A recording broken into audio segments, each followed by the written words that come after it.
Hello everyone, welcome back to Noble Chemistry classes. Now self linking या फिर कहिए self combination. Self combination property.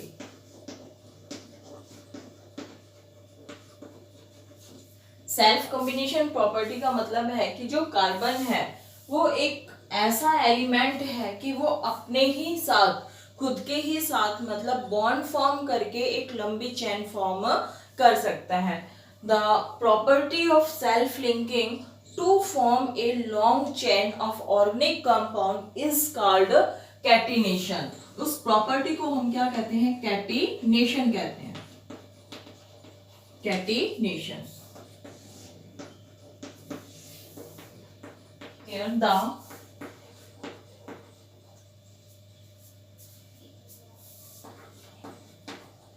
property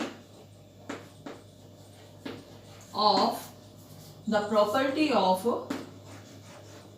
self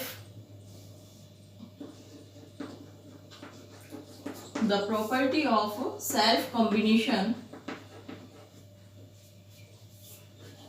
of carbon atom, self combination of carbon atom to form a long chain,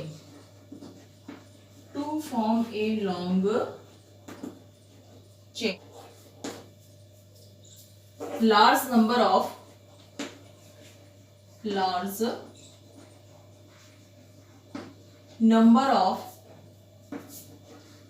carbon atom, large number of carbon atom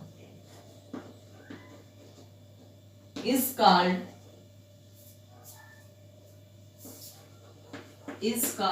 catenation. Important definition है catenation की कि जो property है carbon की वो self combine करके एक long chain बनाता है ऑर्गेनिक कंपाउंड्स की। जो large number of carbon compounds होते हैं उस प्रॉपर्टी को हम क्या कहते हैं? कैटिनेशन कहते हैं। फॉर एग्जांपल के लिए कि आपने जैसे यहाँ कार्बन 1 2 3 और 4 4 कार्बन लिए तो यहाँ जैसे एक कार्बन के आउटर मोस्ट शेल में कितने इलेक्ट्रॉन होते हैं? 4 इलेक्ट्रॉन होते हैं। 1 2 3 एंड 4, 1 2 3 एंड 4। यहाँ पे भी 1 2 3 एंड 4, 1 2 3 एंड 4। तो यहाँ पे ये वाला इलेक्ट्रॉन इस इलेक्ट्रॉन के साथ क्या हो गया? बॉन्ड बनाने में यूज। ये वाला इलेक्ट्रॉन इस इलेक्ट्रॉन के साथ बॉन्ड बनाने में यूज और ये वाला इलेक्ट्रॉन इस वाले इलेक्ट्रॉन के साथ बॉन्ड बनाने में यूज। इस तरह से हम एक लंबी चेन कार्बन कंपाउंड्स की क्या कर सकते हैं? फॉर्म कर सकते हैं। इस प्रॉपर्टी को ही the self linking of carbon atoms to form a long chain of carbon compounds is called catenation. इस प्रॉपर्टी को ही हम क्या कहेंगे? कैटिनेशन कहेंगे। बाकी जो भी कार्बन के साथ वैलेंसी है वो पूरी कौन करता है? कंप्लीट कौन करता है? हाइड्रोजन कंप्लीट करता है। अगर हमारे पास वहां कुछ भी नहीं दिया हुआ तो अगर कुछ दिया हुआ है तो वो एज इट इज मतलब कोई एलिमेंट है तो वो उसके साथ होगा कार्बन के साथ। अदरवाइज अगर कोई भी एलिमेंट वहां हमें नहीं दिया और एक लॉन्ग चेन फॉर्म करनी है हमें कार्बन की तो उसका जो सबसे अच्छा बेस्ट फ्रेंड है कार्बन का कौन है? हाइड्रोजन। यानी कि कहाँ जहां पे भी उसको कोई नजर नहीं आता तो वहां आंख बंद करके क्या हो जाएगा? हाइड्रोजन हो जाएगा। Hydrogen hydrogen hydrogen hydrogen hydrogen और हाइड्रोजन। तो यहाँ पे सब कार्बन की वैलेंसी भी क्या है? कंप्लीट है और इस तरह से ये क्या कर सकता है? एक लंबी चेन फॉर्म कर सकता है। इस प्रॉपर्टी को हम क्या कहते हैं? कैटिनेशन प्रॉपर्टी कहते हैं। Now the next is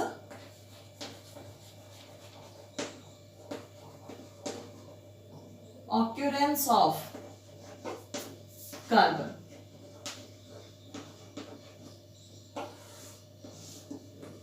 occurrence of carbon के जो कार्बन है वो नेचर के अंदर किस स्टेट्स में ऑक्यूर होता है? तो जो कार्बन है वो नेचर के अंदर 2 स्टेट्स में होता है, that is free state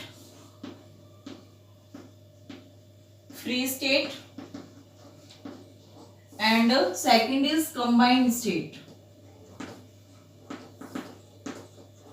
combined state.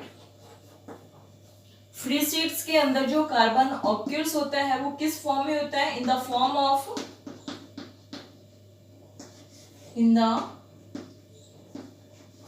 Of diamond, graphite,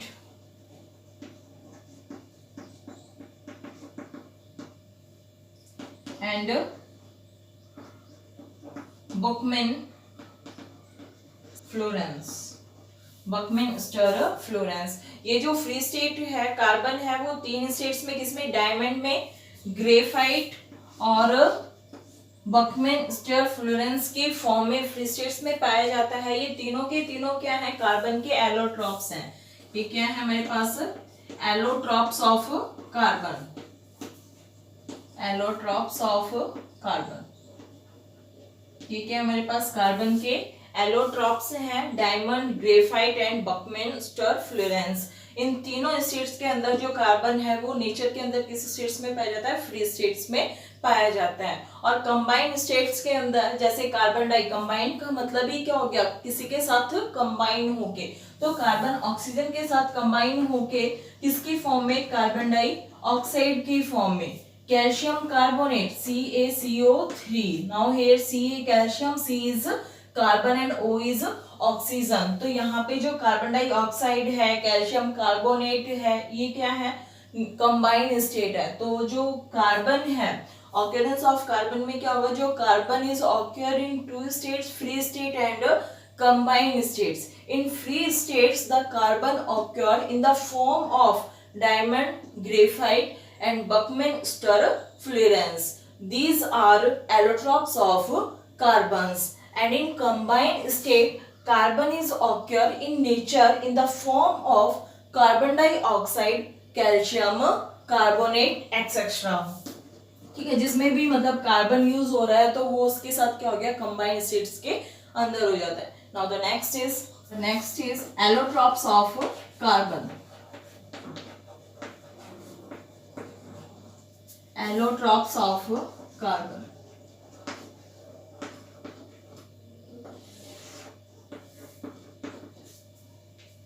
There are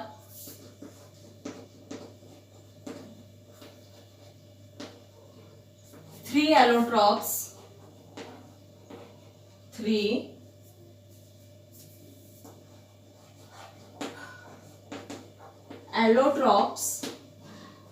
Of carbon. 3 allotropes of carbon. Now the first is diamond, second is graphite,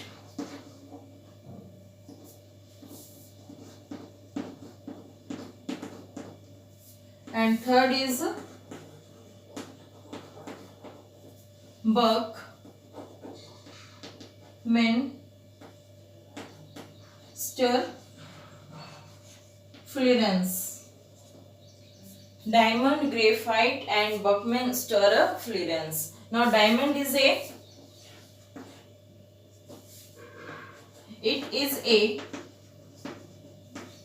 hardest element. It is a hardest substance.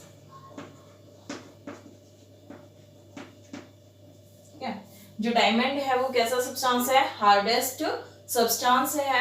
इसका जो melting point होता है वो क्या होता है? बहुत ज्यादा हाई होता है. Melting point is high.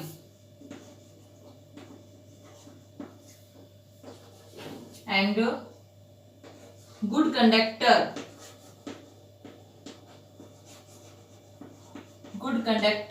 Of heat. Heat का क्या होता है? गुड कंडक्टर होता है ये. एंड इट इज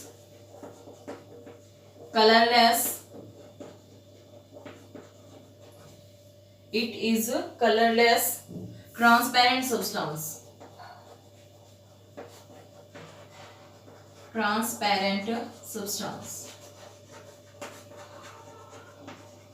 ठीक है. सेकंड है ग्रेफाइट. जो ग्रेफाइट है वो कैसा है? It is a soft It is a soft substance.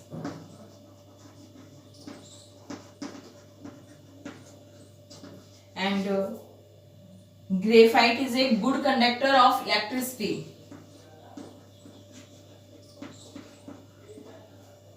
Good conductor of electricity.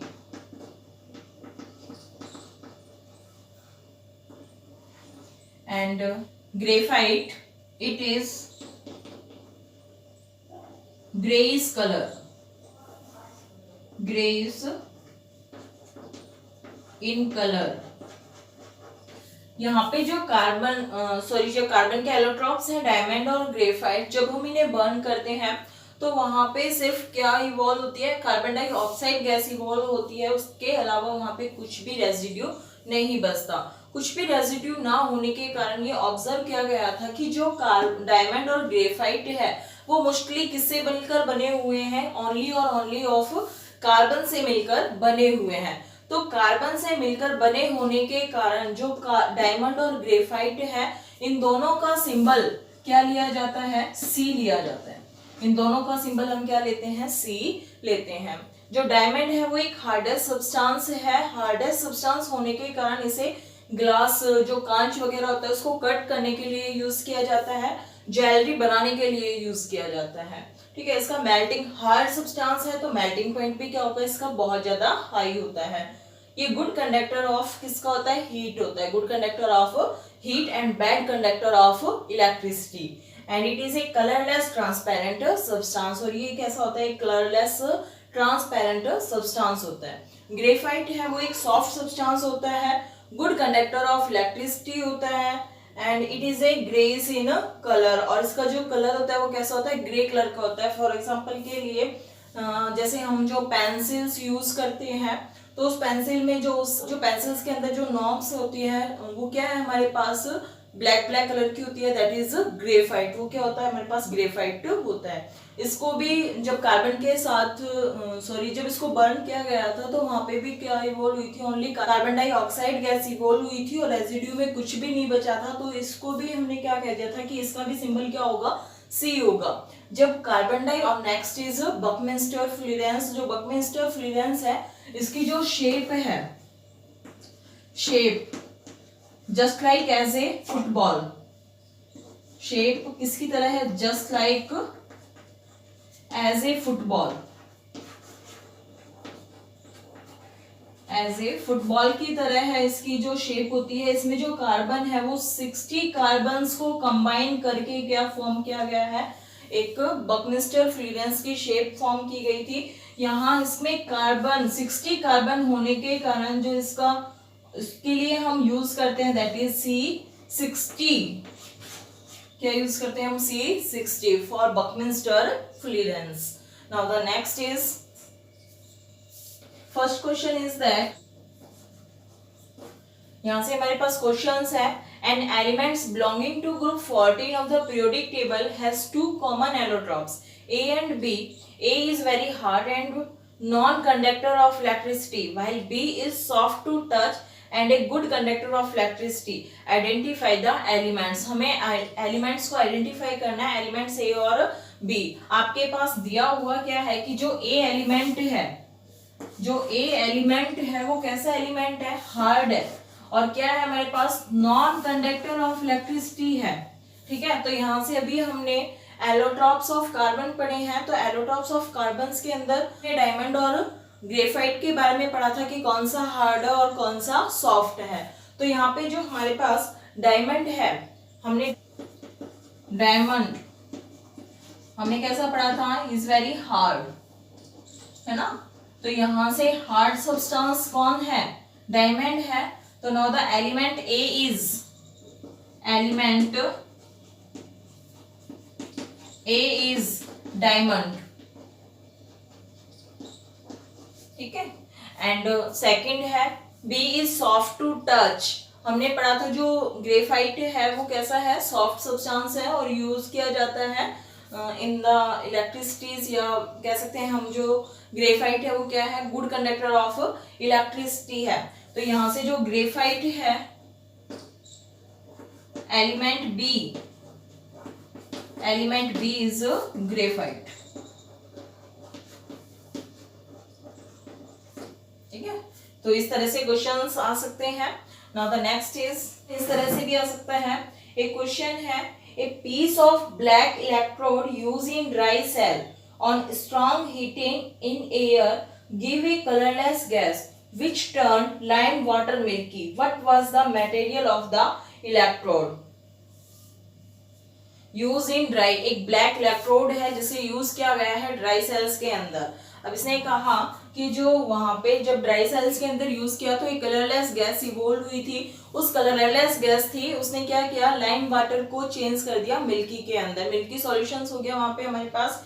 तो पूछ रहा है कि जो इलेक्ट्रोड है वो किससे मिलकर बने हुए हैं। भाई इलेक्ट्रोड्स किस में यूज होते हैं, इलेक्ट्रिसिटी में यूज होते हैं। सीधी सी बात है, इलेक्ट्रिसिटी में कौन यूज होगा, जो गुड कंडक्टर ऑफ इलेक्ट्रिसिटी होगा। तो गुड कंडक्टर ऑफ इलेक्ट्रिसिटी कौन है, डायमंड या graphite, that is graphite. Now the answer of this graphite, graphite is a good conductor of electricity, so we can say that the black electrode is made up of graphite. Now the next is, organic compounds क्या होते हैं, जो compounds carbon से मिलकर बने होते हैं। The compounds of carbons are known as organic compound. Now from here the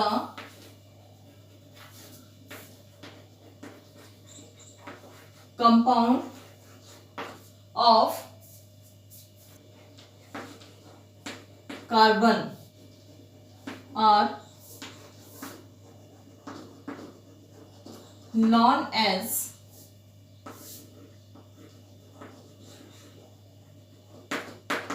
organic compound। जो ऑर्गेनिक कंपाउंड्स हैं वो क्या है, मोस्टली किससे मिलकर किसके होते हैं, कार्बन्स कंपाउंड्स होते हैं। और जो ऑर्गेनिक कंपाउंड्स होते हैं उनमें मोस्टली क्या होता है, कार्बन, हाइड्रोजन और ऑक्सीजन होते हैं। जितने भी लिविंग थिंग्स होते हैं वो किससे मिलकर बने होते हैं, कार्बन, हाइड्रोजन और ऑक्सीजन से मिलकर बनी होती है। इस example of organic compound that is methane, है ना। The formula of methane is CH4, ethane, C2H6, carbon tetrachloride, carbon tetrachloride, that is CCl4. These are called organic compounds. इन सारे कंपाउंड्स को क्या कहते हैं, हम ऑर्गेनिक कंपाउंड्स कहते हैं। भी कार्बन कंपाउंड, जितने भी ये ऑर्गेनिक कंपाउंड्स हैं कोवलेंट बॉन्ड्स के थ्रू बने होते हैं। कोवलेंट बॉन्ड, इनके बीच में जो बॉन्ड होता है दैट इज कोवलेंट बॉन्ड। और कोवलेंट बॉन्ड हमने मेटल्स एंड नॉन मेटल्स में पढ़ा था कि जिसका कोवलेंट बॉन्ड जिनके बीच में बनता है उनका मेल्टिंग पॉइंट क्या होता है, लो होता है, लो मेल्टिंग पॉइंट।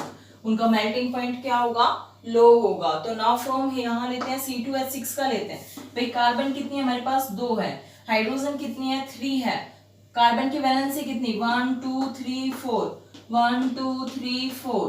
यहाँ हाइड्रोजन 3, 1 2 3, 1 2 और 3। भाई यहाँ इस इलेक्ट्रॉन ने इस इलेक्ट्रॉन के साथ क्या कर लिया, बॉन्ड बना लिया। इस हाइड्रोजन के पास एक इलेक्ट्रॉन, इधर एक इलेक्ट्रॉन, इधर एक इलेक्ट्रॉन, इस हाइड्रोजन के पास इधर एक और यहाँ, तो इन दोनों के पास। तो यहाँ पे जो बॉन्ड बनेगा वो कैसा होगा, कोवलेंट बॉन्ड होगा। कोवलेंट बॉन्ड का मतलब कि यहाँ कार्बन जो म्यूचुअल शेयरिंग से जो बॉन्ड बनते हैं दैट इज कोवलेंट बॉन्ड। तो यहाँ इस कार्बन, हाइड्रोजन ने इस के कार्बन के एक इलेक्ट्रॉन के साथ शेयरिंग करी और इस कार्बन ने किसके साथ, हाइड्रोजन के साथ शेयरिंग करी। तो now from here we can say that mostly जो ऑर्गेनिक कंपाउंड्स हैं वो कैसा बॉन्ड फॉर्म करते हैं, कोवलेंट बॉन्ड फॉर्म करते हैं। Form covalent bond.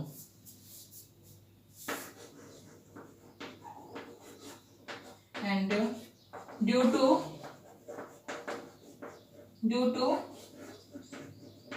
formation of covalent bond,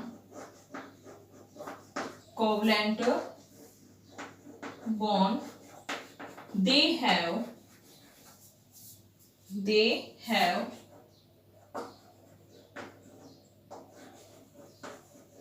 low melting point, जो इनका मेल्टिंग पॉइंट होता है वो क्या होता है, लो होता है। Now the next is most of the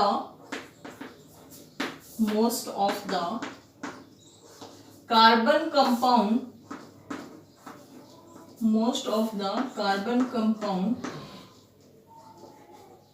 do not conduct electricity,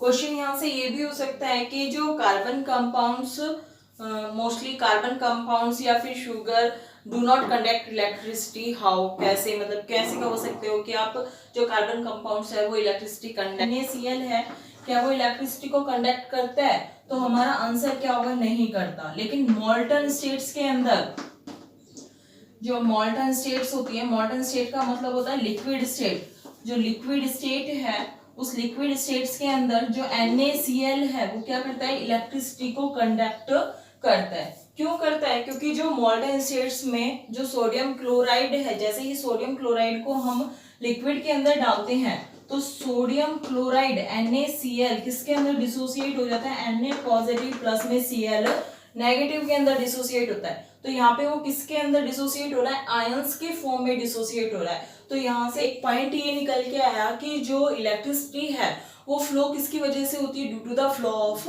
ions की वजह से होती है। Electricity is produced due to the flow of ions, but when we dissolve carbon compounds in a liquid they do not dissociate into ions, so we can say that mostly carbon compounds do not conduct electricity, कि जो जितने भी carbon compounds हैं वो electricity को conduct नहीं करते, क्योंकि जो कार्बन कंपाउंड्स होते हैं उन्हें जब हम लिक्विड्स के अंदर डालते हैं, डिसॉल्व करते हैं, तो वो आयंस के अंदर डिसोसिएट नहीं होते, और जहां वो आयंस के अंदर डिसोसिएट नहीं होते तो वहां हम कह सकते हैं कि वो इलेक्ट्रिसिटी को कंडक्ट नहीं करते, because electricity is produced due to the flow of ions.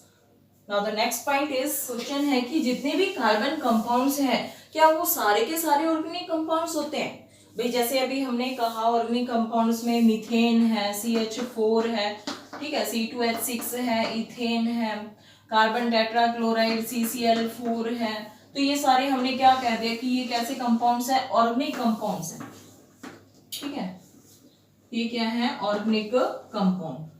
क्यों है ये ऑर्गेनिक कंपाउंड्स? क्योंकि इनके अंदर क्या प्रेजेंट है, कार्बन प्रेजेंट है। लेकिन जो ऑक्साइड्स ऑफ कार्बन यानी कि कार्बन मोनोऑक्साइड, कार्बन डाइऑक्साइड, ठीक है, और हाइड्रोजन कार्बोनेट या फिर कार्बोनेट्स हैं कार्बन के, क्या वो भी ऑर्गेनिक कंपाउंड्स होते हैं? तो the answer is that no. जो ऑक्साइड्स हैं कार्बन्स के, हाइड्रोजन कार्बोनेट्स हैं, वो ऑर्गेनिक कंपाउंड्स नहीं होते, वो ऑर्गेनिक कंपाउंड्स नहीं होते। क्यों नहीं होते वो ऑर्गेनिक कंपाउंड्स? क्योंकि इनकी जो प्रॉपर्टीज होती है ऑक्साइड्स की, हाइड्रोजन कार्बोनेट्स की, कार्बोनेट्स की, वो उन ऑर्गेनिक कंपाउंड से क्या होती है, बहुत ज्यादा डिफरेंट होती है। So we can say that oxides of carbon, hydrogen carbonate of are not included in the organic compound because the properties of the carbon monoxide and carbon dioxide, carbon hydrogen carbonates are different. Carbon is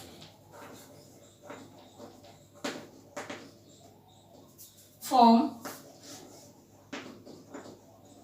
large number of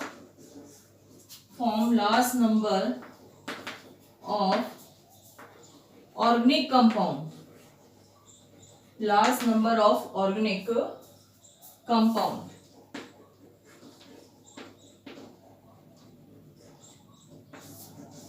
Give reason. Give a reason.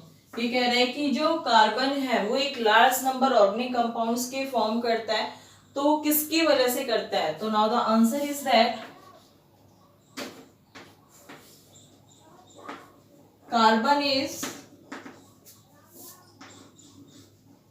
Form large number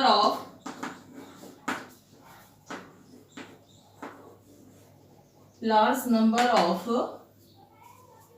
organic compound due to the property of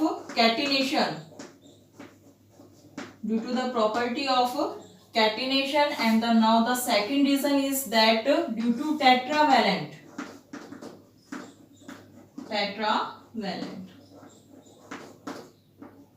अब होता क्या है कि जो catenation properties हमने अभी पढ़ा था, जो कैटिनेशन प्रॉपर्टीज है, catenation properties the self linking of carbon atoms to form a long chain, कि जो कार्बन है वो अपने ही एटम्स के साथ कंबाइन होकर क्या फॉर्म करता है, एक लॉन्ग चेन फॉर्म कर सकता है। लेकिन ये टेंडेंसी और किसी के पास नहीं है कि वो इतने ज्यादा मतलब अपने ही एटम्स के साथ एक लंबी चेन फॉर्म कर सके।